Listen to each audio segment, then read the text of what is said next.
Okay, all clear everyone, all clear, everything okay. Yeah, greetings everyone. Yeah, this is a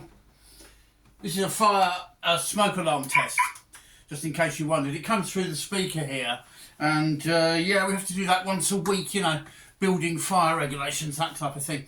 And because as we know, if you've got a room on fire, that could spell problems, couldn't it?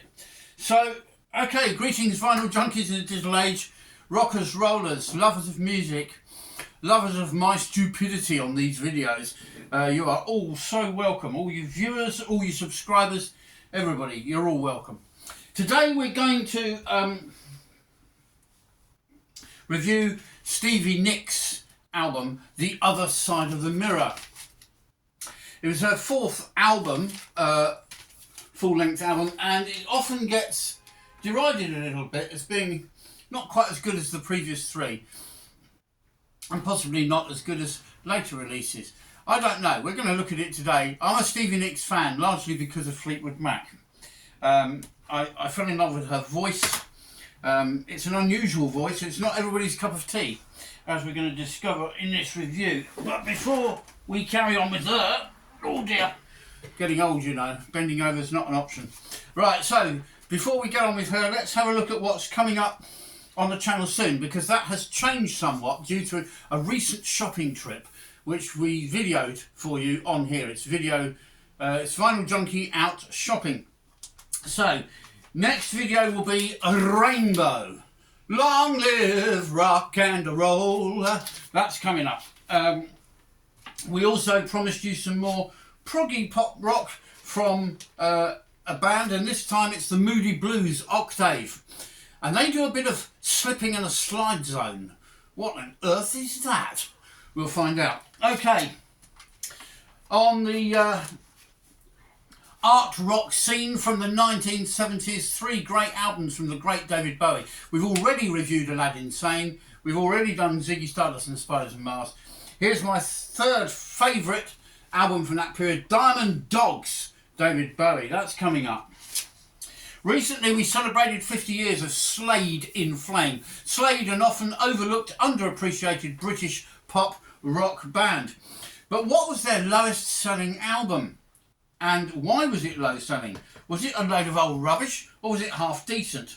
The hard rocking album, Whatever Happened to Slade, beloved by Slade connoisseurs and hated by just about everybody else. We'll play it, listen to it and judge it ourselves on today's merits rather than at the time, because it actually is a controversial record. It's a love-hate thing.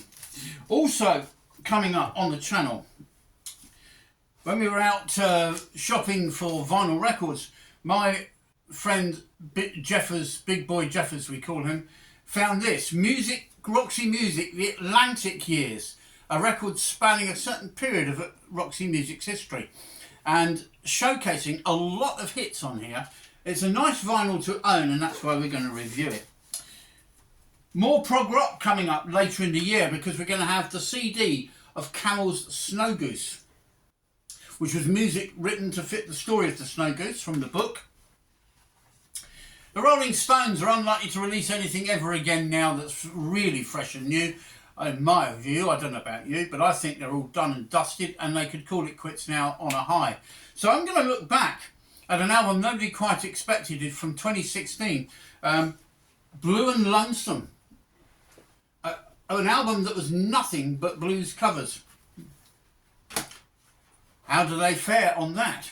And we won't have done any heavy metal for a while after we've done the Slade and the Rainbow, so we will come back to heavy metal on CD with a controversial Anvil album that was released a few years ago.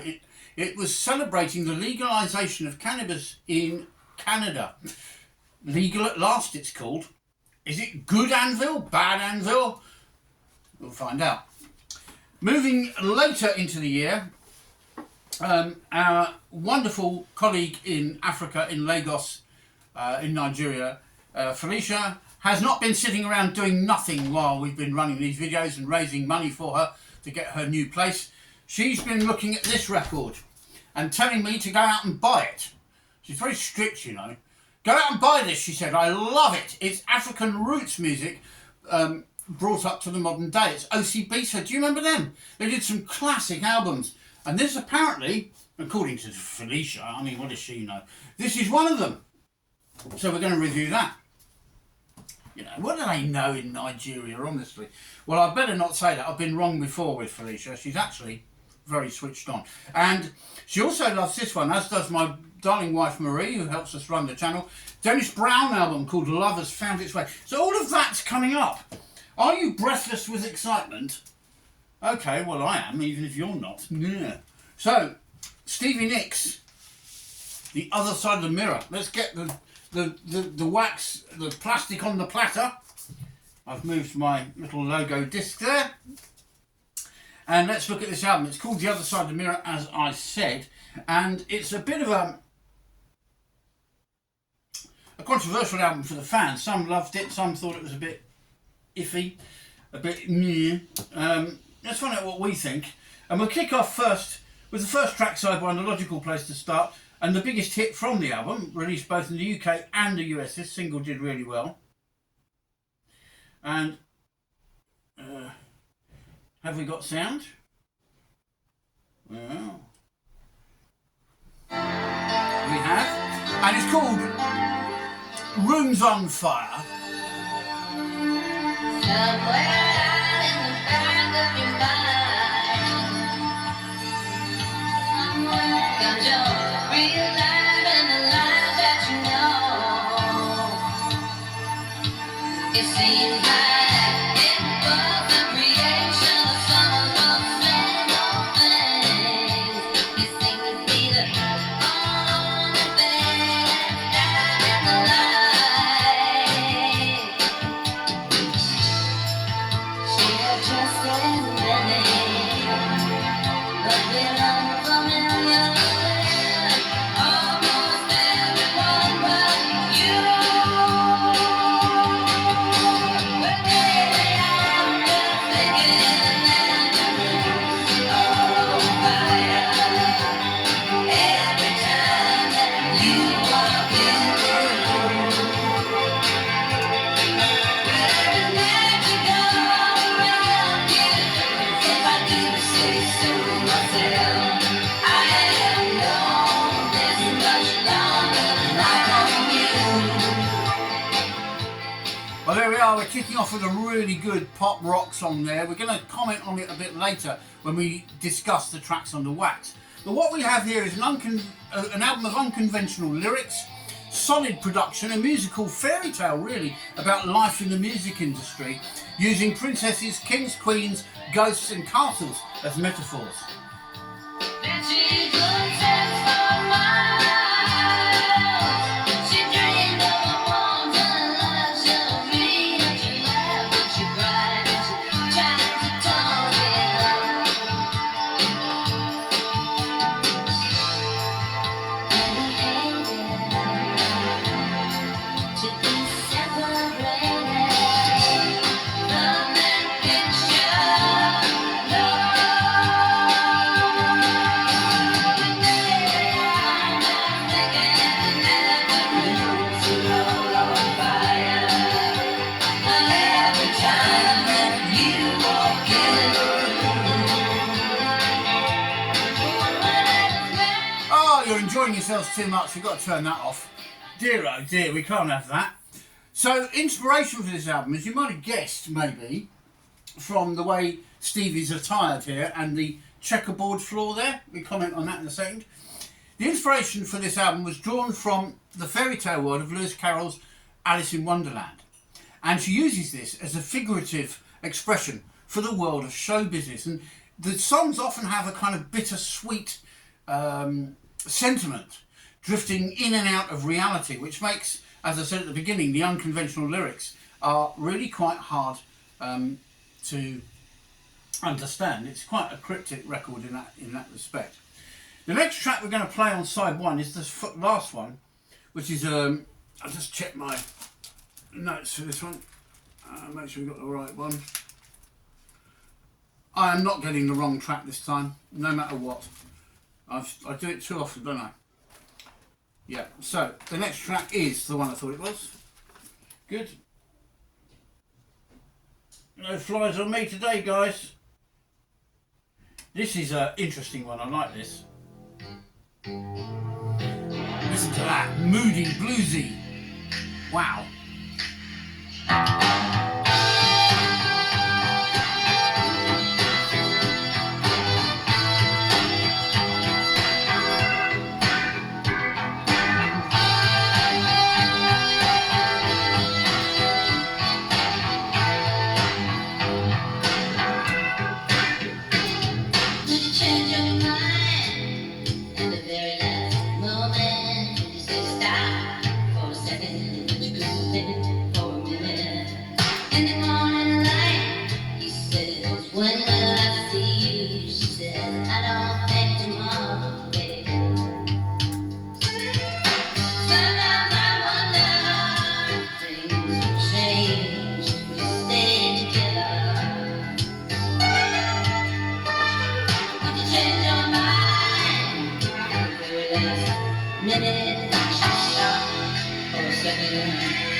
No, I'm not telling you off, you're not in trouble. You're watching this video, how can you be in trouble?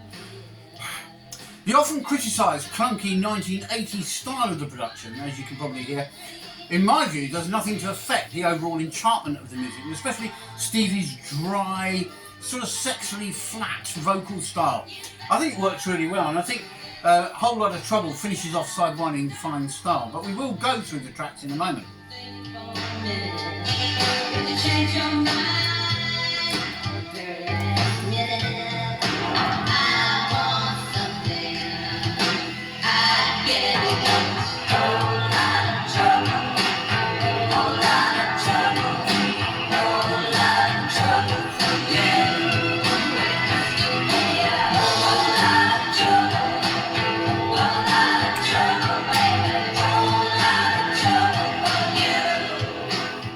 Of course,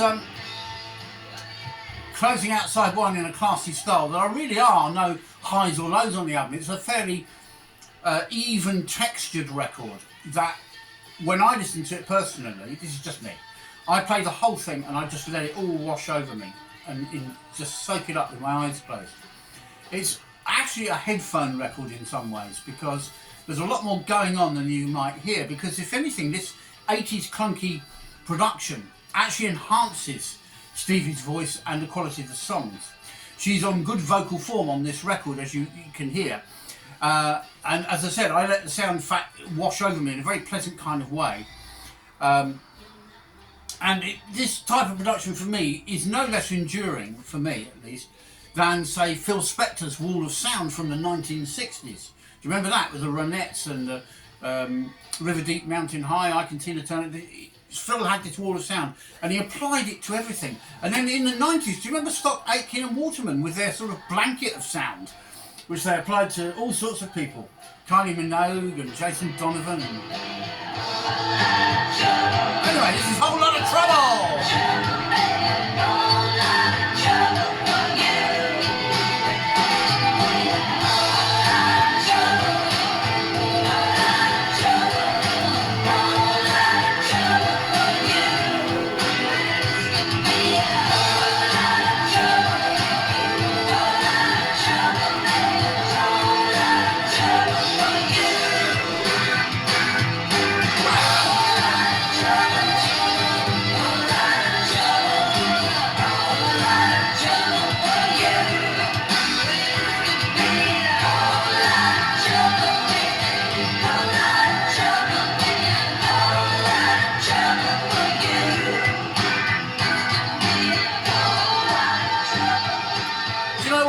Saxophone at the beginning, and I'm sure I could hear a Hammond organ messing with the sound there right towards the end. What a track, full of different sounds, and the whole album is like that. It's all textured layered sound. It's rich in its variety of sounds that come through on this record. And we're flipping that over to side 2. So when was the record released? Well, it was released in May 1989 on Modern Records through EMI, and this is an original pressing from that time, as you will see, because although it has a barcodes had crept in by 1989, you have the original catalogue numbers here. And mine is a bona fide UK release, yes. And you'll notice on the back, Stevie looking very artistic and sort of dramatic on her checkerboard there, which, as I say, we will comment on. So how did the album do? Well, it was Stevie's 4th solo album, as we said at the beginning, and it was her highest charting album to that point. So it was the 4th of 4 high charting albums, and this was the highest. I'm not surprised. I love it a lot. I think it gets a bad press unfairly, in my view, going by the 2 tracks we've played so far, certainly. It was the highest charting album, as we said, and it hit number 10 on the US Billboard and number 3 on the UK album charts. Not bad, eh? It was recorded in California and New York, as you might expect, but also some of it was done in Buckinghamshire in England. Production and all arrangements were by a guy called Rupert Hine. And as we've already discussed, the album jacket artwork features a chessboard, as you can see there, depicted as a checkerboard in the film and musical of Alice in Wonderland. The record was dedicated to Alice, in inverted commas. I think to some extent Stevie depicts herself as Alice, if you like. And it was also dedicated to Stevie's grandmother, who she called the Queen of Hearts. Oh, bless. Isn't that lovely? Right, so there we are. A few notes on the record there. Do you prefer that picture or a close-up of our Stevie? A close-up of our Stevie, eh? And miraculously enough, I was watching an interview with her recently where she's done something for women's rights and stuff. She actually still looks exactly like that. I don't know how she does that, but I'm not going to inquire too hard. So let's talk about the tracks on the wax, shall we? Starting with side 1, which we've played some of already. Room's on Fire. Opening with piano and dreamy vocals, nice restrained drum and bass. I've called it a catchy pop nugget. This was a hit single on both sides of the Atlantic, and this lyric sounds quite personal to me. I've read through the lyrics before I did this review. Couched in the third person. Track 2 on side 1 is Long Way to Go. It's a breakup song. A lot of these songs are very personal to Stevie, by the way, but she does them cryptically, I guess. So A, it's listenable and artistic, and B, it's not too obvious what she's saying about herself. So this is a song which sounds as if the verses and the choruses were actually conceived from 2 separate compositions. So the verses are kind of moderately slow, and then it suddenly picks up a bit for the choruses. And the rocky guitar intro, it's quite a pacey number. It's got a good tight rhythm, I've said. Nice dreamy vocals and some really good backing singing on that one. Some of that backing singing, I suspect, is Stevie herself. You can do lots of things in the studio, can't you? Track 3 comes up next. It's 2 Kinds of Love, and there's something very special about this, because Stevie Nicks is actually duetting with Bruce Hornsby on an unremarkable but very palatable ballad with a smooth production and, once again, those cryptic lyrics. But the lines in the verses are taken in turns by Bruce and Stevie, as if they're in conversation, and then they both come in unison on the chorus. And the chorus kind of saves the song, because otherwise it would be a little bit bland, to be honest. Next comes Ooh My Love, which has a funky intro, a slower beat, but the pace picks up with light guitars and keyboards. It's a jaunty pop song using castles in the lyrics, again cryptically, symbolically as a woman's defences. Interesting, isn't it? Next on the album, typical Stevie, all mystery, comes Ghosts. The words are about the wants, needs, desires and memories haunting us in our lives. It's a lovely, easy-going, soft pop rock confection. And again, this bittersweet element comes through slightly. Sometimes I think some of her songs are tinged with regret, you know. She was in the grip of quite a heavy habit at that time. Then we finished off side 2, as you heard, with Whole Lot of Trouble. Kicking off as a brassy, bluesy funk rocker. The pace calms down a bit for an echo-drenched verse. I said the vocals were good, didn't I? And then some classy slide and fuzzy guitar licks adorn a tough rocking chorus. Very strong song. And then, as we also heard, towards the end, a Hammond organ seems to get in the mix along the way. So let's play this next. We're kicking off, don't miss cue, lad, here. Kicking off side 2. Here we go. With Fire Burning.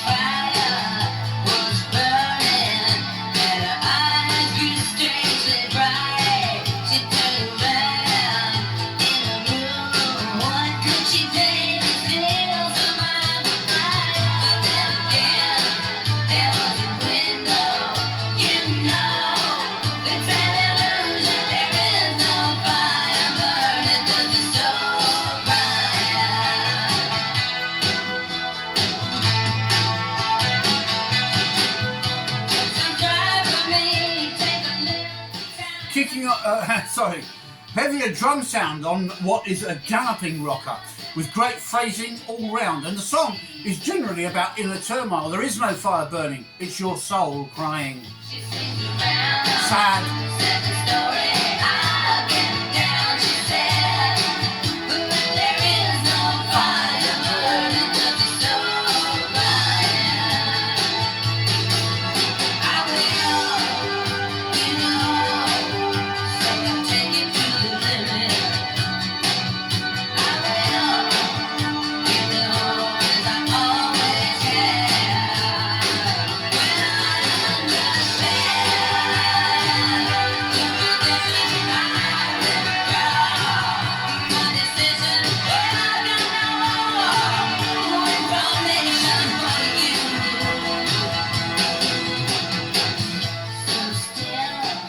Tracks that makes you want to go, whoa, mama, that stomps. That's a stomping track. Fire Burning. I love it. The phrasing, the sound of the track, awesome. Following that on side 2 of the album is Cry Wolf, which was written by somebody called Jude Johnston. And it's a self-explanatory lyric sung over a piano with quite light percussion. And it gets slightly heavier on the chorus. But it's not a typical Stevie Nicks inclusion, because the lyric just is not cryptic at all. Right, so a lot of fire burning on this record, isn't there? We started off with Rooms on Fire, and there we are with Fire Burning. Well, we're going to go to track 3 on side 2, a track which in my mind defines the album.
As you can hear, this is a much more dreamy, much more fairy tale style approach. It's got a moderate pace. It's called Alice. And in the cover, I've just pulled this out to show you, you've got the lyrics to all the songs. So you can get yourself thoroughly confused by reading those, because the lyrics are very cryptic. In Alice, you often get the feeling that, really, Stevie's singing about herself. It's directly influenced by Alice in Wonderland, this song, and it's about retreating to the other side of the mirror. I guess at this stage, with her heavy dependencies and various other problems going on in her life, Stevie probably did feel like retreating to the other side of the mirror. When you watch Alice in Wonderland, it is escapism, let's face it. So it's a personal, ethereal composition with lots of atmosphere, as you can hear, including a dreamy Kenny G saxophone break in the middle, which I hope we're going to get to before I waffle on a bit more. Should be coming up soon. Here we go. Right on time. Well done, Kenny.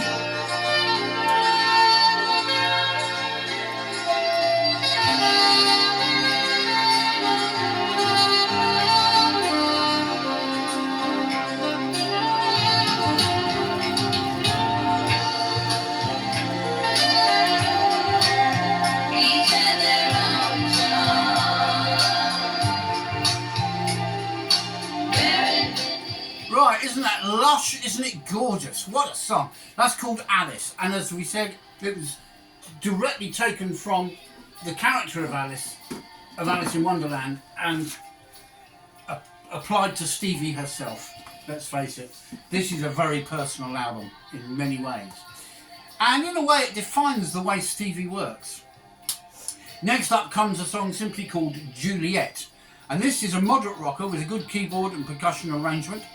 A tasty guitar comes in for the chorus, and it's basically a kind of princess diva type song, referencing, as it does, kings, queens, mirrors, ribbons and bows, all Stevie Nicks type hallmarks. She loves her fairy tales, she loves her flowing chiffon stylings that she wears on stage. You know how she covers herself up in lots of flowing loose materials and robes and things. It's all very Stevie Nicks and all very arty and mysterious. And that's what's gorgeous about this album. It really is arty and mysterious. It's Stevie Nicks, let's face it. The next track is a bit of a bittersweet reference, of course, as we won't go far through this album without finding something bittersweet. It's called Doing the Best That I Can, Escape from Berlin. And again, it's a deeply personal song, a moody cryptic piece, but it's about addiction, it's about dependency. It's beautifully sung and arranged with some dramatic flourishes, and despite the subject matter, it's not a depressing listen, it's an enjoyable listen. But then we come to the final track on side 2, and I'm going to be blunt, it takes this album down from an 8 out of 10 from me to a 7. Now, it's a good album, don't get me wrong, you've heard yourself, there's some good stuff on this, and you won't be disappointed. You listen to it from start to finish, let it wash over you, you'll enjoy yourself, you really will. If you're a Stevie Nicks fan, but she is a bit Marmite with that voice of hers. But if you love that voice, as I do, you'll love this album. However, I commented with KK Priest, didn't I, last video I did, that I thought they ended with a track I wouldn't have chosen. This is the same. She's chosen a track that does not fit. It's an oddity. Let's be honest about it, let's be blunt, because truth is our weapon, isn't it? I Still Miss Someone is the name of the song, and although it's an oddity, it is a jaunty calypso style accompaniment to the vocal, and it's written by Johnny Cash, but it doesn't sound like anything Johnny Cash would write, and it deals with a lost love, which is probably typical Johnny Cash. A lot of his songs make you want to slit your throat, let's face it. But this doesn't. This is bouncy and boppy and calypso-y. It's weird.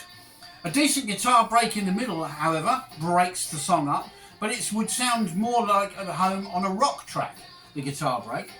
There's some jolly background whistling going on as well, as if everybody's happy and jaunty about this lost love. So it makes for a very truly strange closer for an album. Why would you put a weirdo track like this on? We're going to play out on it because it's weird. Are you weird? I am. Let's keep on rocking, everyone. Keep on listening, viewing, subscribing. Come on, get started, will you? Some of these tracks are very slow to start. Here we go. I Still Miss Someone, a Johnny Cash number. Thanks for watching. Thanks for subscribing.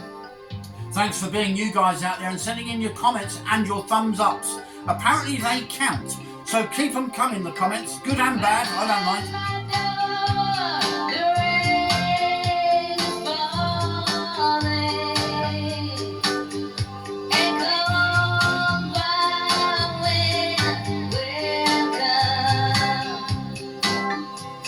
Okay, it's slow, but it's calypso with a song about rainfall. What?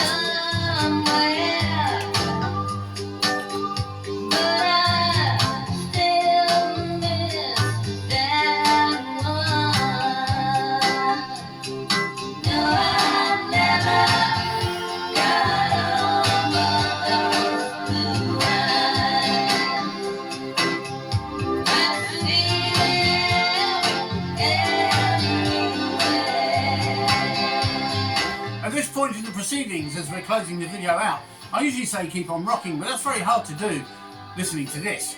It's very pleasant, and I don't mind hearing it. But how does it fit on this record? I don't know. Maybe there's something personal about it. Maybe being Johnny Cash, there's something Stevie likes about Johnny Cash. I'm playing for time a little bit because I want to get to that weird guitar break, which is wonderful. But to me, it doesn't quite fit the song.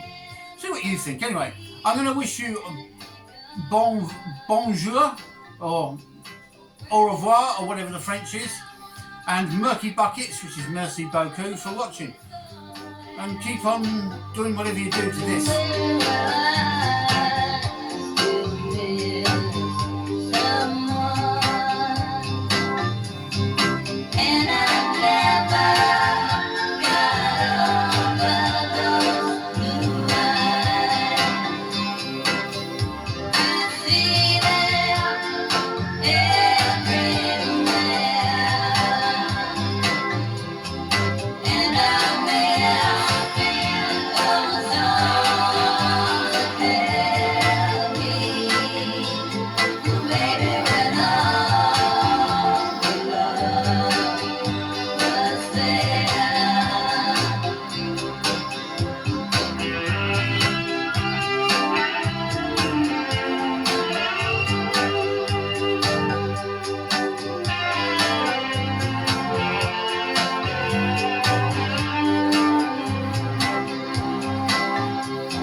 Listen carefully, there's that whistling I told you about.